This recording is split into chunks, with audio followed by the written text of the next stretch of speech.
There comes a moment silent, unannounced, when the noise inside you collapses. Not because life becomes easier, but because the illusion holding it together finally breaks. At first, awakening is praised. It is romanticized as clarity, freedom, light. But no one prepares you for what follows after the veil lifts and the ego begins to dissolve. No one warns you that awakening can feel like grief for a self that never truly existed. This is where a strange desire emerges. Not the desire to die, but the desire not to exist as you once did. You wake up one day and realize the hunger that drove you is gone. The need to prove, to impress, to chase meaning through recognition vanished. And without those drives, the question arises, if I no longer want what the world offers, what am I supposed to do here? This is the quiet terror of ego death. The ego survives by tension, by wanting, resisting, comparing. When it begins to dissolve, it interprets peace as annihilation. It confuses stillness with emptiness, and emptiness with non-existence. Awakening dismantles the false self before it reveals the real one, and the dismantling is rarely gentle or poetic in the way it is often described. It does not arrive as clarity first, but as collapse. The structures you depended on for identity or beliefs about who you are, what makes you valuable, how you must be perceived, begin to loosen. Not because you chose to abandon them, but because they can no longer hold under awareness. What once felt solid now feels artificial, rehearsed, and strangely exhausting, as if you have been carrying a weight you didn't know you were lifting. The false self is not a lie in the moral sense. It is a survival strategy. It is built early, shaped by approval, rejection, fear, and reward. It learns how to adapt, how to perform, how to become what is needed in order to belong. Over time, this adaptation hardens into identity. You stop seeing it as something you do and start believing it is who you are. Awakening begins when this confusion becomes visible. Not intellectually, but viscerally. You feel the gap between your actions and your inner truth, and that gap becomes unbearable. At first, the dismantling feels like loss. Motivation fades. Ambitions that once fueled you suddenly feel hollow. Roles you played effortlessly now feel constricting. You may interpret this as failure or depression, but something subtler is happening. The psyche is withdrawing energy from structures that are no longer aligned. The false self cannot survive without constant reinforcement, and awakening cuts off its supply. What remains is not yet the real self, but a void where certainty used to live. This is the most misunderstood phase. People expect awakening to immediately reveal purpose, confidence, or peace. Instead, it often brings disorientation. You don't know how to relate to others the way you used to. You don't know what you want in the familiar sense. The mind searches for a new identity to replace the old one, but nothing fits. This is not regression. This is decomposition. Just as a forest must burn before new growth can emerge, the psyche must break down its rigid forms to return to something organic. The false self resists this process fiercely. It interprets dismantling as danger. It generates fear, doubt, and a sense of meaninglessness. It whispers that you are losing yourself, that you are becoming empty, that something has gone wrong. But what is actually happening is subtraction. Layers are being removed. Conditioned reactions are loosening. The compulsive need to define yourself is weakening. This feels like death only because identity was mistaken for being. During this phase, many people feel exposed. Without the familiar masks, there is a rawness to experience. Emotions arise without the usual filter. Silence becomes louder than noise. You may feel invisible or irrelevant, not because you are less, but because you are no longer projecting an image outward. The world may respond differently to you, sensing the absence of performance. This can feel isolating, but it is also honest. The real self does not appear as a dramatic revelation. It does not announce itself with certainty or demand recognition. It emerges quietly, almost unnoticed, in moments when you are no longer trying to be anything. It is felt as ease rather than excitement, as alignment rather than achievement, as a sense of being at home in your own awareness without the need to justify or explain your existence. This real self was never constructed, so it cannot be improved or perfected. It does not depend on comparison or approval. It does not need a narrative to feel real. As the false self continues to dissolve, you begin to act more simply. Responses become slower, more grounded. Choices arise from clarity instead of compulsion. You find yourself saying no without guilt and yes without strategy. Awakening, then, is not about becoming someone new. It is about unlearning who you thought you had to be. The dismantling is not punishment, it is precision. Each illusion removed makes room for a deeper form of presence. And though the process can feel like losing everything that once defined you, what remains is something that was never dependent on definition, something that does not need to be maintained, defended, or proven, something that exists before identity and continues after it fades, something that feels less like a personality and more like a steady, quiet sense of being that does not announce itself, but simply is the desire not to exist. Not a death wish, but ego exhaustion, a state that arises when the inner machinery of self-maintenance has been running for too long without rest. It is the fatigue of constantly holding oneself together, of sustaining an identity through effort, defense, and repetition. This desire does not emerge from hopelessness, but from overuse. It appears when the psyche can no longer justify the labor required to keep the ego intact,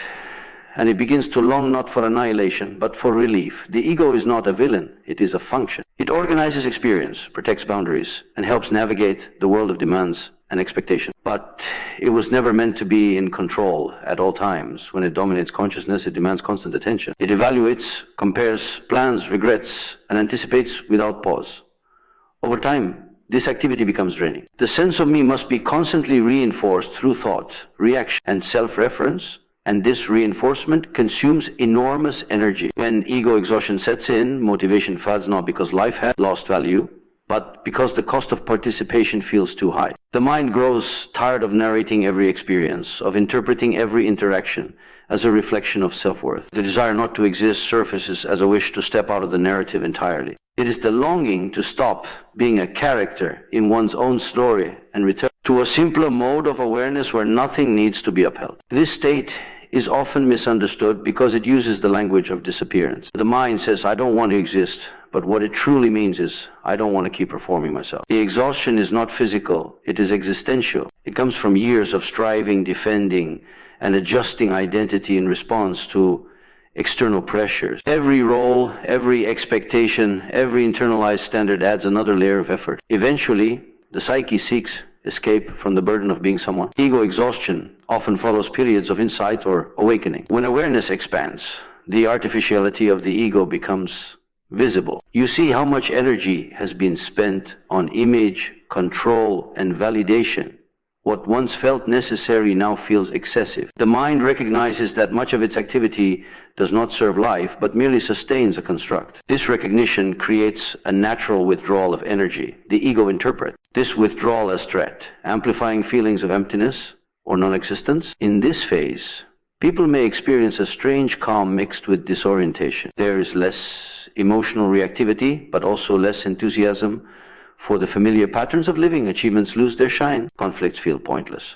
Social dynamics seem exhausting rather than engaging. This is not apathy. It is selectivity emerging from fatigue. The psyche is conserving energy by refusing to invest in what no longer feels real. The desire not to exist, then, is a request for rest. It is the psyche asking to be released from constant self-monitoring. In nature, every system requires periods of dormancy to restore balance. Seeds lie underground, animals hibernate, and muscles need recovery to grow stronger. The ego, however, resists rest because it equates stillness with death. When the psyche begins to withdraw energy, the ego panics and frames rest as annihilation. If this desire is pathologized or resisted, suffering increases. The individual may attempt to force meaning, productivity, or positivity, which only deepens exhaustion. But when the desire is understood, something shifts. The need is not to disappear, but to loosen identification, to allow moments where the self does not need to be asserted, defended, or explained, to exist without the constant weight of selfhood. As ego exhaustion deepens, awareness naturally begins to decenter from the personal narrative. Experience becomes more immediate, less filtered through interpretation. Silence becomes nourishing rather than threatening. Solitude feels restorative instead of lonely. In these moments, existence continues effortlessly, without the sense of strain that once accompanied it. What gradually emerges is not non-existence, but a different relationship to existence. Life is no longer experienced as a task that must be managed, but as a flow that can be participated in lightly. The ego does not vanish completely, but it relinquishes its grip. It functions when needed and rests when not. The desire not to exist dissolves into a quieter wish to be without excess self, to move through life without constantly carrying the burden of identity, to experience presence without the exhausting need to define, justify, or sustain who one is in every moment. Ego death feels like disappearance because identity was mistaken for being, and when that identity begins to dissolve, the psyche interprets the loss of familiar reference points as a loss of existence itself. From early life, being and identity become fused. You are named, labeled, rewarded, corrected, and mirrored until the image of who you are feels inseparable from the fact that you are. Over time, this image hardens into certainty, and consciousness forgets. That identity is something constructed rather than something essential. Identity is made of memory, roles, beliefs, and repetition.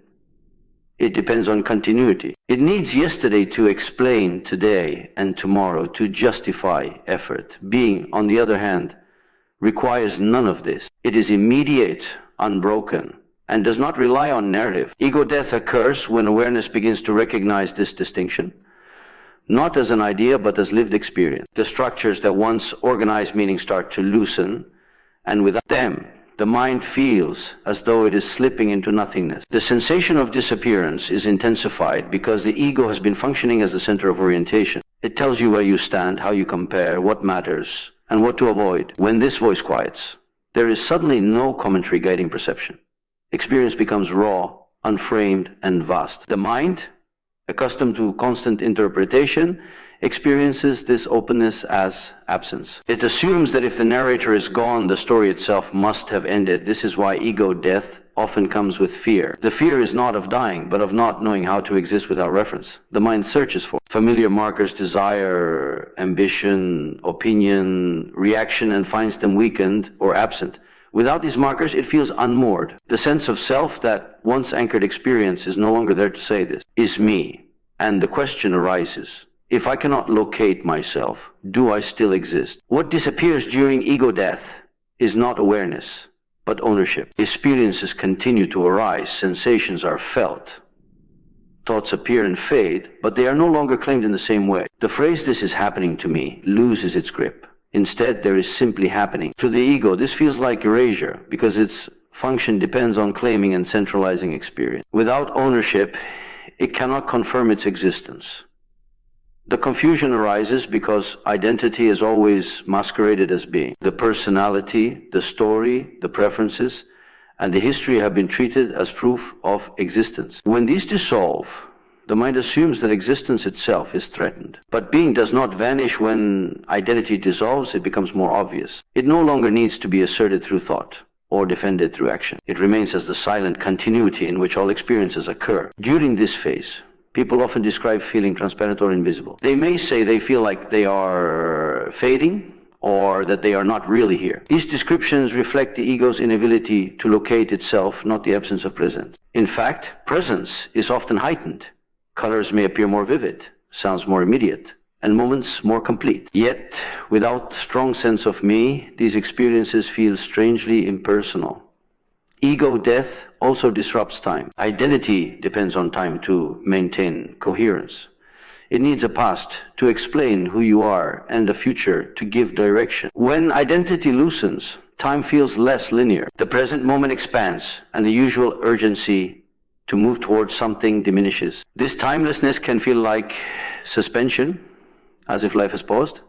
The mind interprets this pause as disappearance because it is unfamiliar with existence that is not oriented toward becoming. The resistance to ego death comes from the belief that identity is necessary for functioning. There is fear that without it, one will become passive, detached, or irrelevant. But what often emerges instead is a different mode of engagement.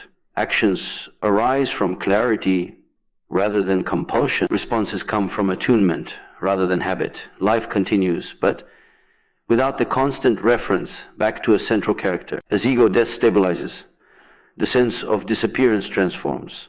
What felt like fading reveals itself as spaciousness. What felt like loss reveals itself as freedom from constant self-reference. Being is no longer filtered through the question of who you are. It is experienced directly, without commentary. The self no longer needs to be asserted to be real.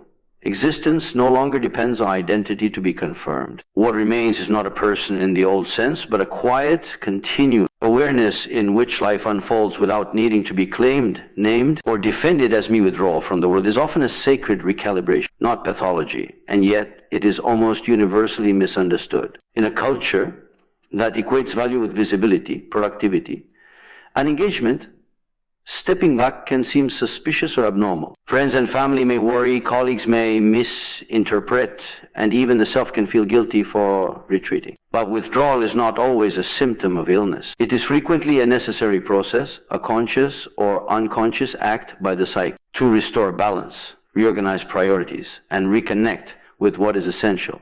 The world demands constant attention. From the moment we wake until the moment we sleep, there are obligations, judgments, messages, and expectations pressing from every direction. The mind is trained to respond, adapt, and perform, often at the cost of inner stillness. Over time, the accumulation of input, activity, and emotional labor can exhaust the system.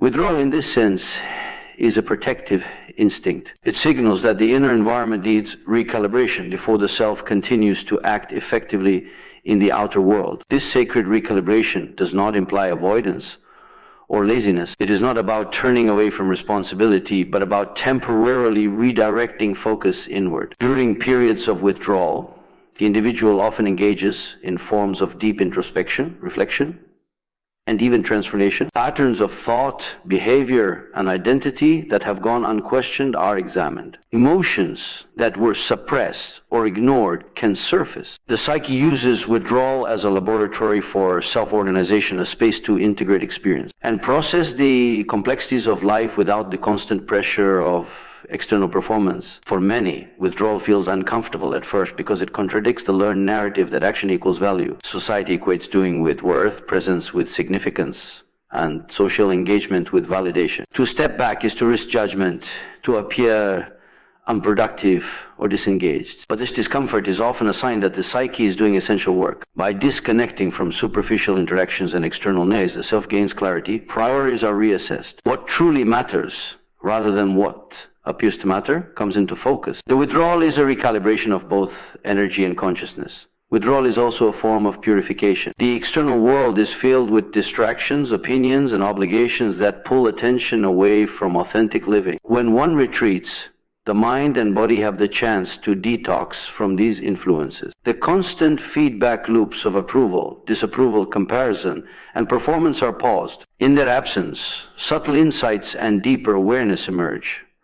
Thoughts that were previously fragmented can align. Emotions that were buried can surface, allowing the psyche to process them fully rather than continuing to suppress or ignore them. This sacred pause often precedes transformation. Without it, the self may continue to operate under outdated patterns, repeating behaviors that no longer serve its growth. Withdrawal allows the internal system to reset, shedding unnecessary complexity, revealing previously hidden layers of consciousness, and opening the way for new perspectives. Creativity, clarity, and intuition often flourish in these periods precisely because external demands are reduced and the psyche can operate without constant interference. Importantly, withdrawal is not uniform. Some may seek solitude in nature, others in meditation, reading, or contemplative work. The form matters less than the function. It is a space created to restore equilibrium, to reconnect with the deeper currents of life that the noise of engagement obscures. Even in social withdrawal, there may be internal dialogue, reflection, or engagement with symbolic or spiritual dimensions of life. This internal recalibration is what differentiates sacred withdrawal from mere avoidance. It is intentional and regenerative, rather than reactive or escapist. During such periods, one may also confront profound truths about self, society, and existence. Loneliness, disconnection, or boredom are often interpreted negatively, but in the context of recalibration, they are indicators of necessary inner work. The absence of distraction allows the psyche to process unresolved tension, integrate experiences, and recalibrate priorities. It is a return to oneself, not a retreat from reality. In this way, withdrawal functions as a sacred rhythm in human life, mirroring natural cycles of activity and rest, contraction and expansion. The inner world accessed during withdrawal is rich with insight, patterns of thought, and feeling that were previously unconscious become visible. The psyche reorganizes itself around authenticity rather than compulsion. Decision, values, and desires are reassessed not under pressure, but from a place of calm observation. This recalibration prepares the individual to return to engagement with the world not as a reactive participant, but as a centered presence, able to act with clarity, intention, and discernment, and to relate to others from a place of wholeness. Rather than necessity, what survives ego death is not ambition, but quiet, grounded presence, a state that is often subtle, unassuming, and difficult to articulate because it is not tied to performance, achievement, or recognition. Ambition, which once drove thought, action, and identity, loses its urgency, not out of failure, but because the framework that fueled it, the need to assert, prove, or protect the self, has dissolved. The collapse of ego removes the pressure to be seen, to compete, or to control outcome, leaving space for a form of existence that is unadorned, direct, and profoundly real.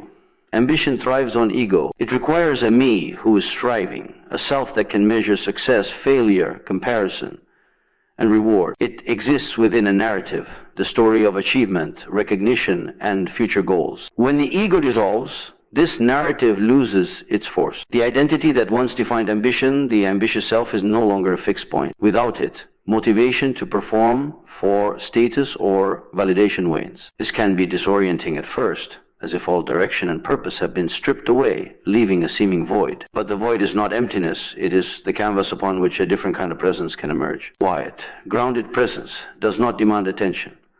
It does not seek outcomes, applause, or reward. It does not calculate or compare. Instead, it is characterized by a simple awareness of what is happening, a sustained attention to the present moment, and the natural attunement to life as it unfolds. It is a presence that does not depend on identity or ambition, because it arises from the stillness that remains when the structures of self-assertion fall away. The mind is no longer consumed with proving, defending, or achieving. It is simply attentive. This grounded presence is paradoxical in its simplicity. From the perspective of the ego, it may appear passive, inert, or even pointless. The world rewards action, performance, and measurable success. So a state of quiet attentiveness can be misunderstood. Yet, in the absence of ego-driven activity, there is a depth of perception, subtle intelligence, and a responsiveness that ambition could never generate. Decisions arise from clarity rather than compulsion. Actions flow naturally from alignment with reality rather than from desire to manipulate or control. Presence becomes a form of wisdom because it responds without distortion, without interference from fear, pride, or need. The shift from ambition to presence is not abrupt. It is a process. During ego death, the psyche experiences disorientation, loss, and sometimes despair. The familiar markers of identity roles, achievements, goals lose their grip. The mind initially interprets this as emptiness or failure, but as the dissolution continues, a new orientation emerges. It is an orientation not toward accumulation, status, or self-assertion, but toward simply being in the world. Presence is born in this space, nurtured by the quiet that follows the collapse of ego structures. Presence is anchored in the body, the senses, and immediate experience. It is the feeling of sitting, walking, listening, or observing without interference from the compulsive mind. In the past, ambition may have demanded constant mental activity, projecting into the future or rehearsing outcomes. Presence, by contrast, is fully rooted in the now. It is attentive without needing to shape reality to fit a narrative. It is steady, reliable, and connected, yet not controlling. It does not seek to dominate circumstances, only to inhabit them fully.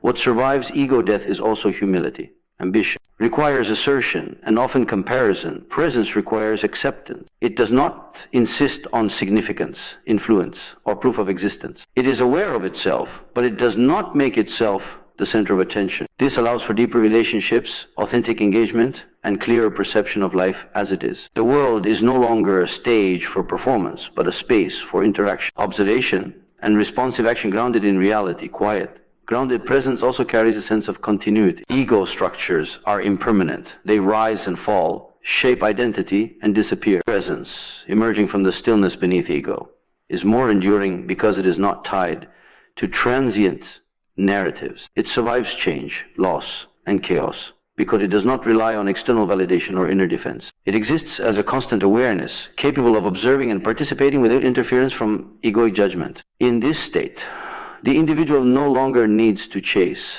strive, or defend. Ambition recedes, not because of resignation, but because it is no longer relevant. What remains is a stable, conscious being, responsive to life with a calm attentiveness that is resilient, clear, and profoundly rooted in the present, capable of navigating existence without the turbulence of self-centered striving, and able to perceive, act, and experience with a depth that ambition could never achieve.